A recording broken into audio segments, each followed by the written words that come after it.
Hi friends, welcome back to Farm Girl Diaries. I am jumping on at the front end of this vlog because I wanted to talk about the video that you're about to see and how I'm changing it up a little bit.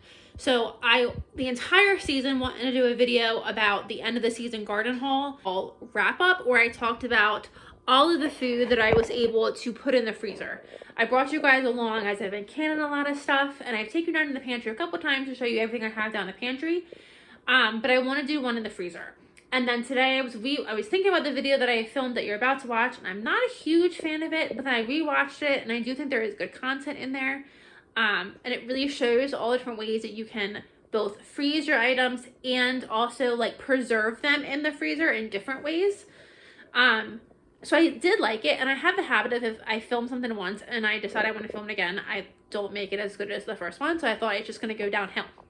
But the reason I wanted to refilm it is because I wanted to talk about a couple of different things at the end of the garden season. So I talk a lot about my house being stocked, my house being prepped, my house being filled to the max. And that at any time I can shut my doors and my house can survive. And at the end of the garden season, especially from fall going into winter, is really when I like to talk about these things. And it's really when I like to make sure my house is up to its max capacity, because we're going into the winter months. We're wrapping up the fall season. So I just really like, once the garden season is done, the house is also stocked. So kind of we start from scratch, or we start fresh every fall with a fully stocked freezer, fully stocked pantry, fully stocked cannon pantry. So I wanted to show you guys, I've done a little bit about this before, but I wanted to show you guys my short-term storage and my long-term storage and what my plans are to keep this house filled to max capacity. So you're going to start the vlog and we're going to start with the freezer, and then when we end this vlog, you're going to come back and we're going to do my short-term and my long-term storage. Hope you guys enjoy. Friends, welcome back to Farm Girl Diaries. My name is Caitlin and we're in my garage today. The garden season is just about wrapped up. I don't have too many preserve projects left from my garden. I do have a couple of things I want to do, but they're things I'm going to buy from the grocery store. So while it's not super cold out here yet, I thought we'd come out in the freezer and we check and we kind of do a grand total of how many vegetables we got put back, what all we got put back, give me an idea of what I have in this freezer, and then just kind of give a final total of what all I've gotten out of the garden this year. Right off the bat, I know this year was a massive broccoli year for me. I got a ton of broccoli, so we'll start with some broccoli. I also had a really good bumper crop of zucchini. I don't think I actually shredded any zucchini, but I did do a couple of zucchini meals I have in my freezer for quick meals. So we'll get to that later, but right now we're gonna start with just the vegetables that we took out of the garden and froze. Whether we blanched them or we did something to them to freeze them, these are just straight vegetables that I haven't done anything with.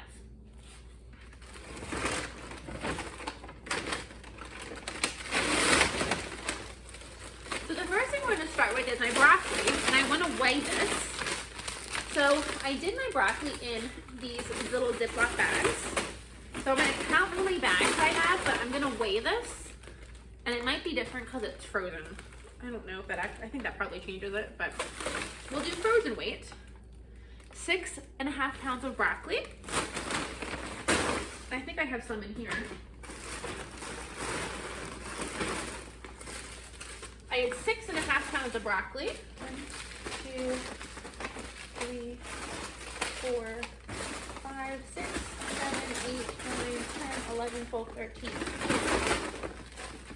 I got 13 of these bags of broccoli put back. So that'll be great for in the winter.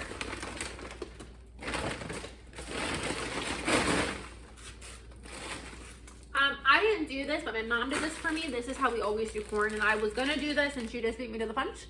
So I always just take corn, cook the corn, cut all the kernels off of it, and again do Ziploc bags. And each cup or each bag is 2 cups of corn. And if you're buying corn from the store anymore, you need to stop. This is the best way to do corn. I don't can corn.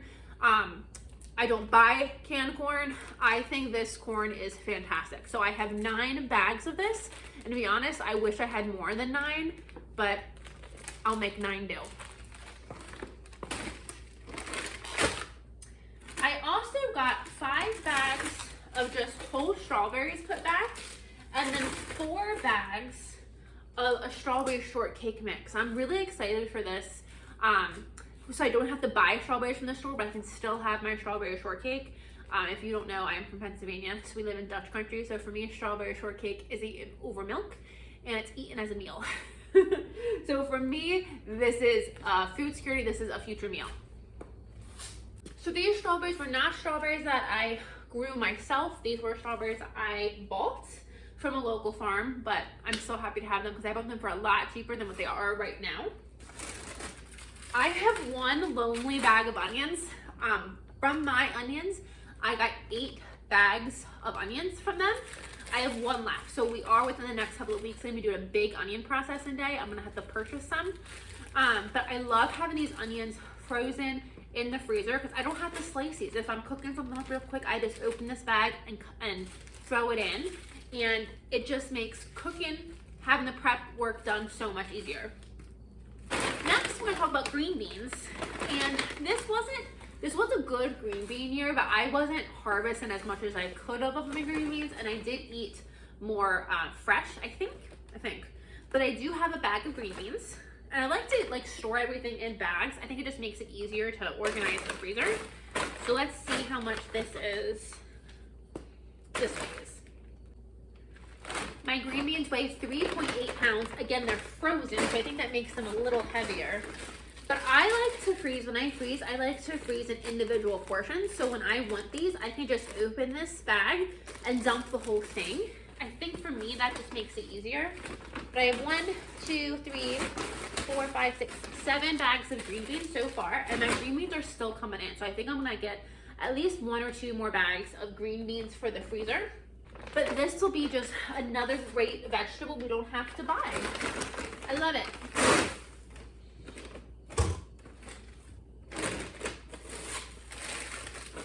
Okay, my kale bag is kind of stuck, but I did freeze a lot of kale this year. So let's see how many I have.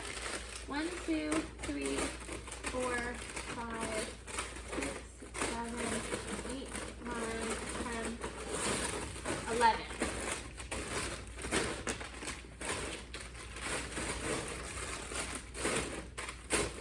I got 11 bags of kale, and I'm not 100% sure how I'm going to use all that kale, but I'm excited. I know I do a couple soups with it, and I'm just kind of excited to throw it in some things, just as an extra added vegetable.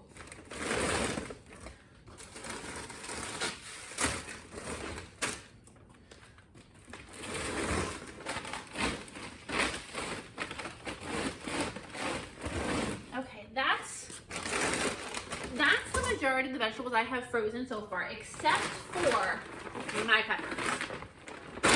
Peppers are my favorite thing to freeze. Peppers defrost super, super easily. So again, I've done some other things, but just freezing them as they are. I've done a lot of peppers. So I have this big bag of banana peppers. I believe I have 2 of these. I think I left one inside. But these banana peppers, I will make a pepper melody mix. And it will be these peppers, these banana peppers. I will do these, what are orange yummies. I will chop all of these up. I was smart and chopped these up ahead of time. I did not chop these up ahead of time. We'll take these 2, and I have more, but we'll take these 2 items. We'll take our okra. I did freeze some okra, not as much as I wanted to, but I did freeze some. And we'll take our onions, and we'll mix all of these things up, and we will freeze these in individual servings. And I will put these in soups. I will just saute these as pepper sides, and this is a great way to just have peppers all year long for whatever you want to use them for without having to buy from the grocery store. So I'm really happy with that. So that's one item I do with my peppers.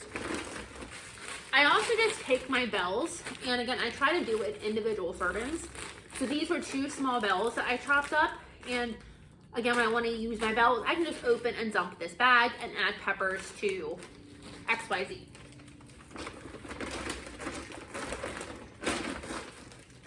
Oh, I found another little bit of broccoli I had left. I kind of already used that one. I've also frozen my jalapenos. I will cut some of these jalapenos up for the pepper blend, but I'm also freezing these for right now. They're great to freeze because if you just need a jalapeno for when you're cooking, you can pull out a jalapeno and you don't have to go to the grocery store. These, again, they're small, they freeze really, really well. I also keep these on hand. I freeze them, and then in the wintertime, if I want to do a cannon project or I want to make something with them, like my cowboy candy or my jalapeno relish, it's something I don't need to do right now. They can go in the freezer and I can work with these later. So I normally always have just jalapenos in the freezer waiting for me to do something with. But I have a couple of these bags in here as well. And for the first time ever, I've frozen my shishito peppers. My shishitos were coming in faster than I could use them. So we're gonna try to freeze them and see how they taste when I get them out, when I cook them up. So I think they'll probably be fine. Again, peppers freeze and defreeze or defrost really well. So I'm excited to try these. And these will just be used as how you normally eat shishitos. I will blister these and then serve these with a different sauce. So I'm hoping that these are gonna be just a great pepper side.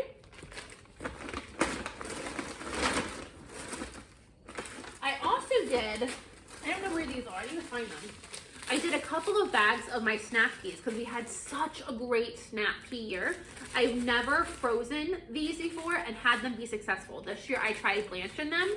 So we're gonna eat these. This one's getting a little frostburn, so I'm gonna take him in and we're gonna cook him up maybe tonight for dinner. So I'm over there. But I did freeze a couple bags of snap peas and I'm excited to see how these guys turned out.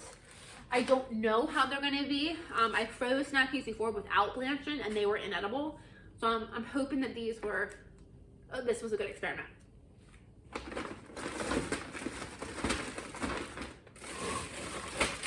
And then I also did a second bag of orange gummies. And I like to freeze these peppers whole, just like I did here. And what I do is, my favorite way to eat these peppers is you cut them open, have them take out the ribs and seeds, and put pepper jack cheese, and then a little bit of olive oil, a little bit of salt, and put them in the oven for about 10 minutes until the cheese melts and the pepper's cooked through. And that is my favorite way to eat these peppers. So it makes a delicious, easy peasy side dish. And I just love adding this to any meal. It's so easy to do. It doesn't require like a lot of cooking. So I think it just makes a really great side dish. So I have a couple of bags of these in my other freezer of just these peppers just for that purpose. I found all my snappies. And then I also have, and I bought this from the store, but this is another way that you can use your potatoes. Your potatoes I got on sale from the grocery store, but I just shredded them and froze them. And then this just makes easy peasy hash browns. So when I want to make shredded hash browns, or want to add these into like quiche or anything like that, these are already ready to go. So another great use for your potatoes if you don't want to can them. So that's all I believe that I've frozen in its original state. The pepper packets will get made sometime in the future. I still have some from last year, so I'm not in a big hurry for them. So they'll probably just wait until I get bored one day. In addition to freezing your produce as it is, you can also freeze it into ready-made items. So this is one of my favorite ways to preserve vegetables because it just makes your life so much easier in the future. So one of the things that we did is we made zucchini crab cakes. We did a lot with our zucchini. We did zucchini crab cakes. We did chocolate zucchini muffins.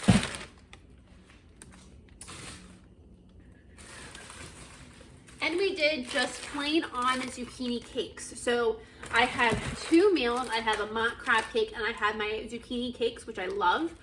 And then we also have a dessert. My zucchini cupcakes, or muffins, I call them muffins, but they, again, defrost beautiful. You don't even know that they are frozen. You could pass them off as, oh, I made this today, and impress people with how quickly you can make muffins on a very tight schedule. So that is where a lot of my zucchini went. I also have bags equal to this size in my mom's freezer for her to enjoy. Let's see, what else? Oh, we have, no, that's not it. Where are they? Here they are. We also have pierogies. I have another bag in the inside freezer with pierogies.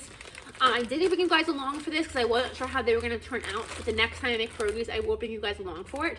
But this is another way to preserve your potatoes and make it into your own pierogies. What I really liked about these pierogies is these ones are just cheese pierogies. But to test and to play around, when I made my pierogies, I actually put sauerkraut in half of the bag. So this one is cheese. I have a bag equal to this size inside that has their cheese sauerkraut pierogies, and they're delicious with some sausage. They are delicious, delicious, so yummy. What else do we have? Okay, I think one of the last things I did just with the vegetables itself is I made some jalapeno poppers. Again, I didn't bring you guys along for these because I wasn't sure how this was going to go. And they turned out really well. So a lot of people make just jalapeno poppers without bread in them, but I really wanted the bread in. So I did bread mine. These are not baked, and I've already had some, and they're delicious. I just pick them out of the bag, throw them in the toaster oven or oven, and I have easy jalapeno poppers for a quick side, for game day. I love having these on hand.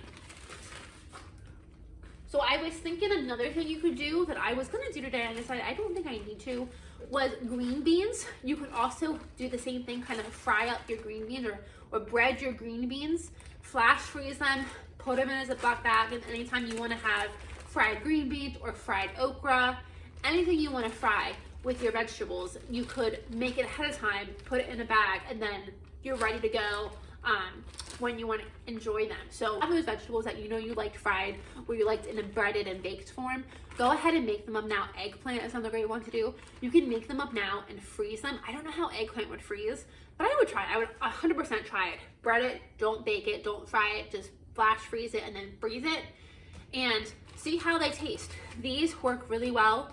I know fried okra works really well. So anything like that, like you like breaded and fried, you can 100% make ahead of time. Just don't fry it and then just freeze it.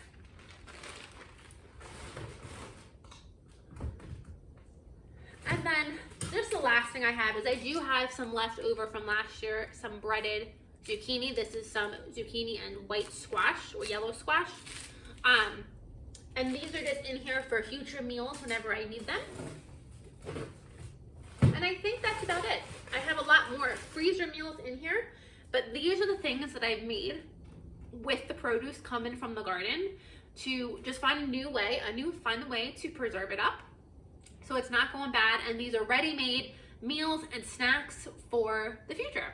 So if you have anything else that you're doing with your produce in this kind of form in a ready-made snack, let me know. I'm always looking for inspiration of other things that I can make and put up and make my life in the future much easier. This is my everyday use items. So this is my cane sugar that needs to be refilled. This is my brown sugar and my flour. I did have another one of these that was for my sugar that I sadly broke. So eventually I want to get another set so they'll match because that does bother me. But this is where I use and what I cook out of every single day. When we go into the dining room, real life here, I didn't prep anything before I started filming. This is my first level of storage. So these are bags that I already have open that didn't fit in the canister, plus just some extras. I know you can make your own confectioner sugar, but I forgot about that and I bought these because I thought I needed them, and so now I have them. But so this tub is just my first level of storage that I have, and this is just where I pull out of. Everything in this tub lasts in here for about 6 months. So because I do so much bacon, that tub gets rotated out about every 6 months. Nothing stays in there for longer than 6 months just because I'm doing so much bacon. Next, I have what I guess I'm calling like an intermediate storage. So let me show you that. I don't have a ton of storage in my house, so you kind of have to make do where you can. But these buckets hold flour and sugar. So these two over here are flour and those two over there are sugar. Now for those buckets, I didn't empty out the contents of the bags into each bucket. I just put the bags in the bucket, and that way when I need to rotate into the bin, which is my short-term storage, I can just go grab a bag and put it in the bin. And by keeping them in that bucket, it's keeping the bugs out, it's keeping them fresher, it's not letting anything like wetness or moisture or anything else get into those buckets. More so bugs, it's not letting bugs get into those buckets. So it's keeping it a lot fresher. So staying on the flour and sugar, let's go look at what is considered my long-term storage. I have to go back downstairs now.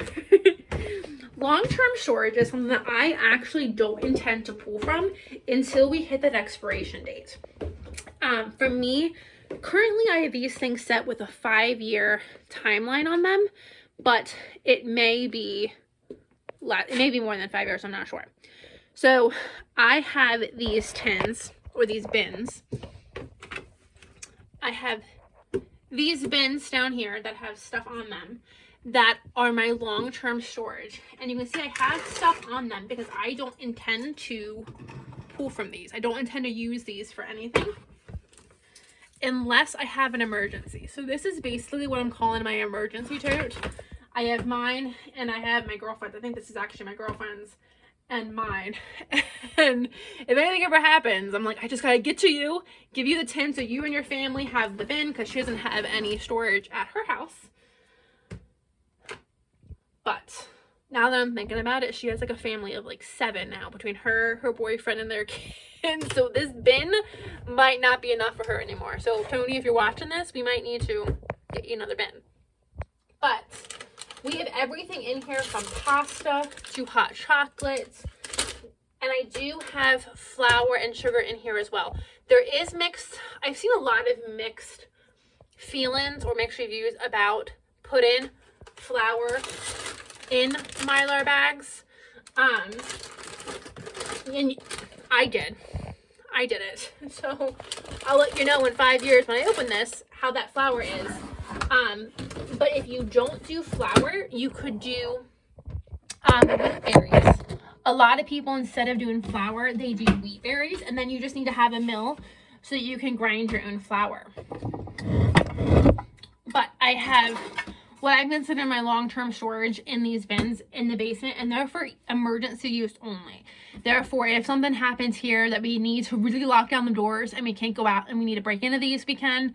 Or if we have like a COVID situation happen again where the grocery stores didn't have what we needed and we needed to break into these to survive, we could break into these. These are not anything that, like, if I run out of sugar upstairs, I'm not coming down here to get sugar. I have pasta in here, I have coffee, evaporated milk, I have so much stuff in here that, but it's out of mind. Even if I ran out of it in the main part of the house, I would not come down here at any point in time to get anything out of these. These are my long-term storage, and I will use everything up in here, but I'm keeping this down here as my emergency storage if I would need them. So when it comes to long-term storage, you got to figure out what you want to do and what's going to work best for you. Oops. When it comes to long-term storage, you got to figure out what you want to do and what's going to work best for you. Some people like to have long-term storage that they can rotate through and that they can use. And for me, that's going to get rotated through, but it's going to take about 5 years. Everything in there, I've given about a 5-year shelf life. And I actually think I'm being generous. I think I might even be able to bump it up to 10, but we'll figure that out in 5 years. So just kind of figure out like what you want to have on hand. But I do feel it's just nice knowing that no matter what happens, my short-term storage is always stocked. My buckets are always full. But in case we go through them, for whatever reason, I have the long-term ready to go.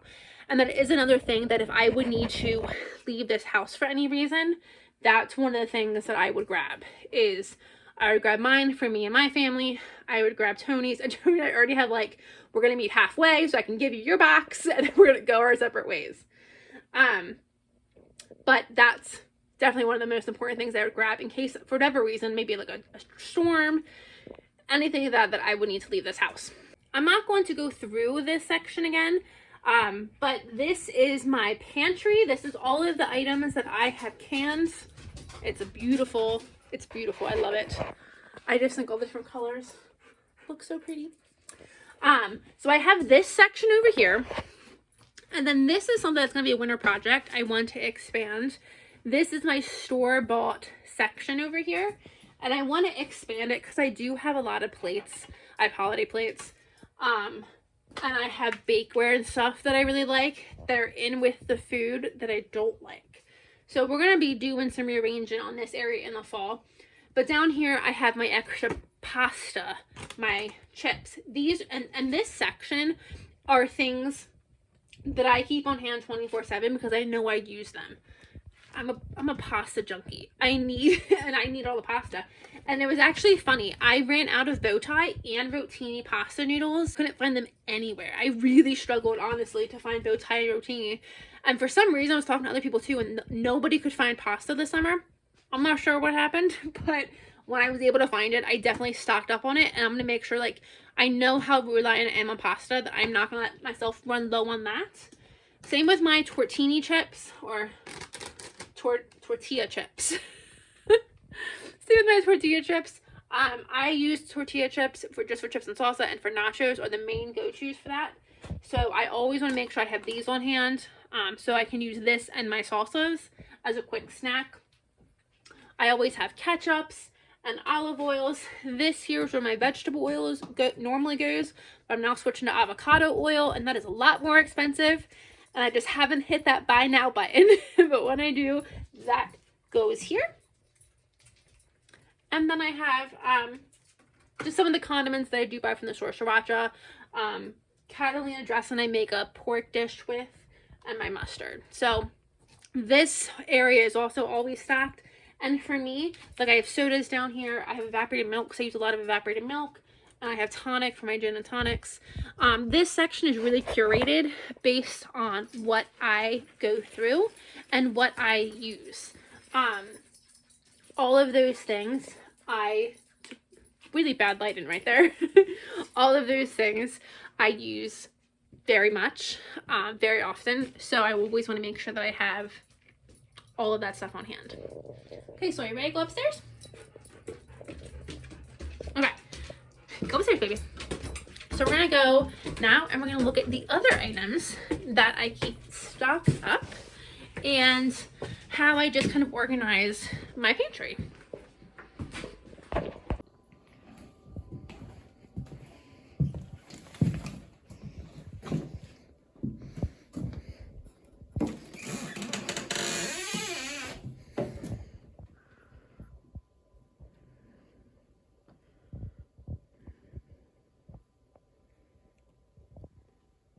So I have played with the organizing of this shelf and this shelf many times, and unfortunately it's just not wide enough or long enough for me to do it the exact way I would like. But what I would like is to have all of these antique containers on one shelf, and then have my mason jars on another shelf, and that's just not feasible. So what I tried to have up here, minus my fruit snacks, is I try to have a lot of my bacon items up here. So this here is my unbleached flour for sourdough, cornmeal.